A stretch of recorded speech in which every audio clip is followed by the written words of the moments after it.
2 weeks ago, while we've been on this journey to Jerusalem, we met Jesus and the Samaritan woman at the well.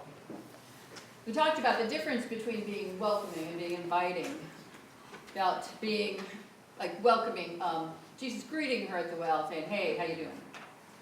And the difference between being inviting, when he moved into conversation with her, when he was curious about her, or as Jesus did when he invited her into a new life with God. I told you, Ken, my husband and I had not always found churches inviting or welcoming since we retired a few years ago. But so today I want to go a little bit deeper into what this whole welcoming and inviting thing means as we learn more about Zacchaeus, tomatoes.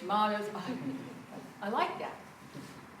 Have you ever wondered about who Zacchaeus is? Now, I mean, of course I do. I bet you have too. I mean, what do you know about him? I mean, we just have these few verses. What led him to become a tax collector in the first place? Have you wondered about his family life? Does he have children? Does he have a wife? Do his parents live with him? I mean, what? So I did a little research, and I didn't find out most of those answers. But here's what I found. There's a view, the reason for the low view of tax collectors is that, for one, this is still going on today, nobody likes to pay money to the government. Especially in this case when the government was the oppressive regime of the Roman Empire in the first century. And those who collected the taxes, basically, kind of like the IRS, bore a lot of that public displeasure. The second, tax collectors in the Bible were Jews who worked for the hated Romans. And these were seen as traitors to their own people. And rather than fighting Roman oppressors, they were helping them, and they were helping themselves at the expense of their fellow Jews. Now, third, there was common knowledge that tax collectors cheated the people they collected the money from. And so what would happen is they would collect more than they needed, and they would keep the extra for themselves. And everybody understood that's how it worked. And so that's when Zacchaeus actually says that to Jesus, "I know I've been dishonest, I'm going to take care of that." But, so because of all that, tax collectors were wealthy. Probably up there in that top 1%. And that further separated them from the lower classes who resented the injustice of, every one of their tax dollars down here at this level paid for this level up here. And so the divide between the 1% and the rest just kept getting wider and wider and wider. Where have you heard that before? Okay, so we've learned a few things about why people felt the way they did about Zacchaeus and his kind. And here's where I want to go now. I'm guessing he didn't find a very welcoming place at temple. I'm guessing he didn't even go there anymore. I'm guessing he grew up going to temple, and then for one reason or another, he gets a job as a tax collector, and he was persona non grata, right? I mean, I'm sure the good folks at the temple had a hard time sitting next to him. So I don't think they were welcoming, much less inviting. If we were looking at this story today, and we were talking about Zacchaeus being Christian, I don't think we'd call Zacchaeus unchurched, we would call him de-churched. Because de-churched is the term that we would say to somebody who's, "I've been there, I did it, I'm gone." Let's face it, so he grows up there, and at some point, he comes in, and nobody will talk to him. Nobody will talk to his wife, no one will talk to his children, his mother will not let him forget what he's done. No one wants to be in relationship with him. And he might have been led to believe that he was no longer welcome to even have a relationship with God, if the people of God didn't want to have a relationship with him. I wish I could say it was an isolated event, it happened once in history, and we were done with it. But I don't think that's very true. I think numerous congregations, go through the same thing. I think too often they put up roadblocks instead of gates. They have this list of rules to obey rather than ways for grace. They have a dress code instead of a code of being gracious. And I would love to stand up here and say to you, I have never been ungracious, and I've never put a roadblock in anybody's way, but that just simply isn't true. In fact, I can think of far too many times in my life where I did just that. But I have learned a lot from being around welcoming and gracious people and congregations. I know that Community United Church of Christ long ago decided to be welcoming and inviting. And in 1989, you voted to become, you didn't vote to become open and affirming, as Levon tells me, you just were. And you just voted to take the name. So, and it wasn't a journey, it wasn't a major conversion, it wasn't even a conversation, it was already who you are. Now, when Ken was pastoring back in Rochester, it took his church 25 years. From the first time the conversation started until they voted in 2013, right before he retired, to become, in ABC language, a welcoming and affirming congregation. We belong, as American Baptist, to Binkley Baptist over in Chapel Hill, and that began in part because the deacons at Chapel Hill Baptist Church voted to prohibit blacks, Africans even, who had come from Africa, from entering worship. And yes, it's true that the association was getting ready to put another church in Chapel Hill as it was growing.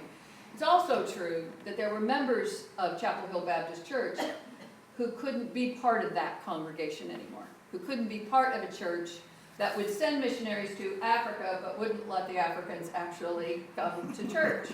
There's a problem there.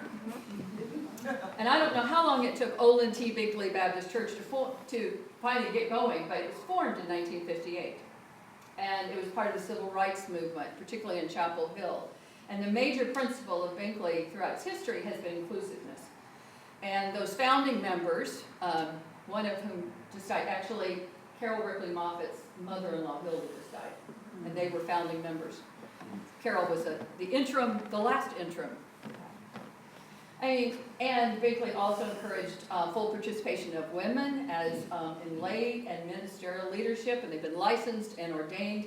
And the openness to inclusiveness and ecumenicalism has been quite amazing.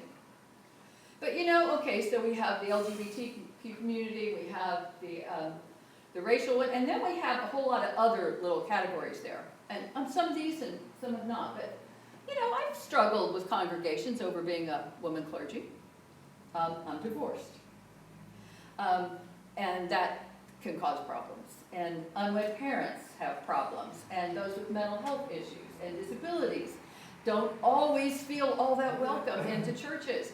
And I wish that was the end of the list, but it's not. It's a long one.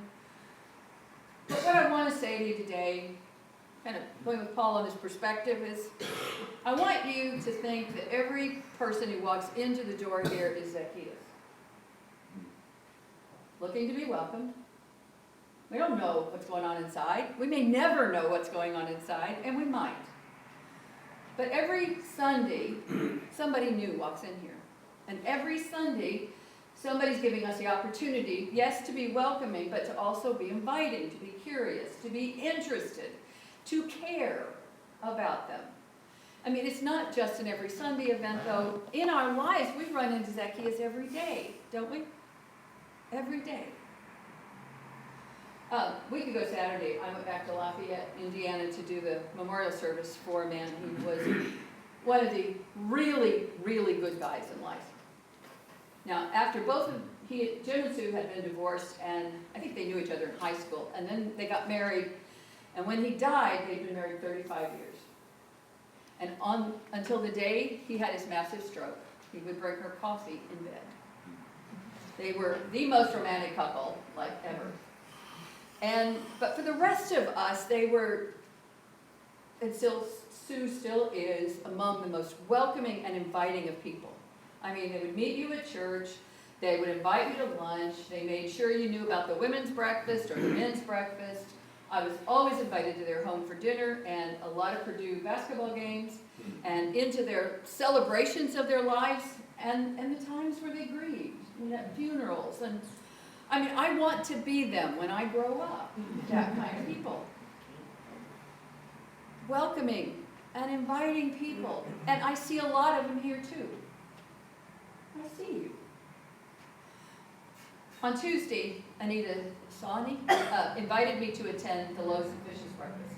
And there were some of it, Susan was there. It was a great breakfast. It was a great time. And you probably all know about Loaves and Fishes. It's a program that helps children and youth from kindergarten through high school to receive support from volunteers and staff. And the volunteers help with homework and tutor a child and teach life skills and share special interests and develop a talent and even drive a bus. And among those who spoke were our very own John and Adrian Little, and who are volunteers. They work with 2 youth. How old are the youth that you work with? 14 and 11 or 12. Okay. So they work with these 2 youth a couple times a week. Usually. And I know they benefit from your time and attention. They have to. Because you see, like many of you here, John and Adrian are those welcoming and inviting kind of people.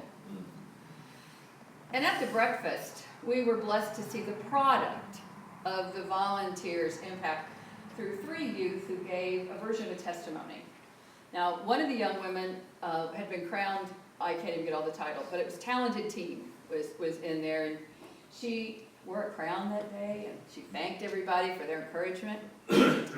A young boy, we saw a video of a young boy who wrote a poem about bullying, and his volunteer had helped to put it to music, and then somebody else videoed it, and it was very cool. It was very good. And then there was a senior who shared an interpretive dance, and it was just utterly breathtaking.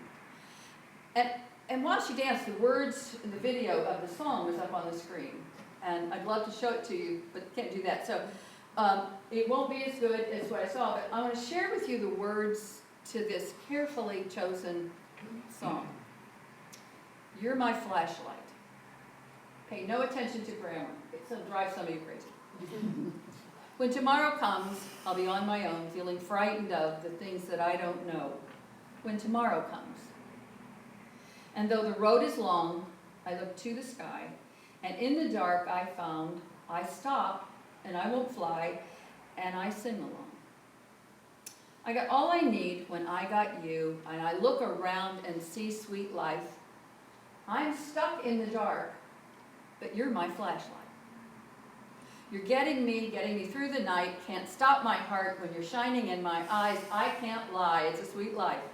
I'm stuck in the dark, but you're my flashlight. You're getting me through the night because you're my flashlight. You're my flashlight. You're my flashlight. Now I have in my head a picture of Zacchaeus floundering in life, looking for someone to be his flashlight. Like the children and the youth of Loaves and Fishes who also need flashlights. We know that a flashlight points the way out of a dark room. And people as flashlights offer us ways out to others who can't, offer a way out to others who can't see anything but the dark. For Zacchaeus, the flashlight was Jesus. For these children and youth, it's the volunteers at Loaves and Fishes like John and Adrian.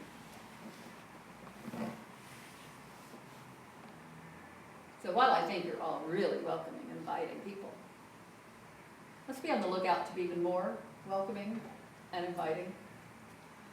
Because there's somebody out there who needs us to be their flashlight. Will you pray?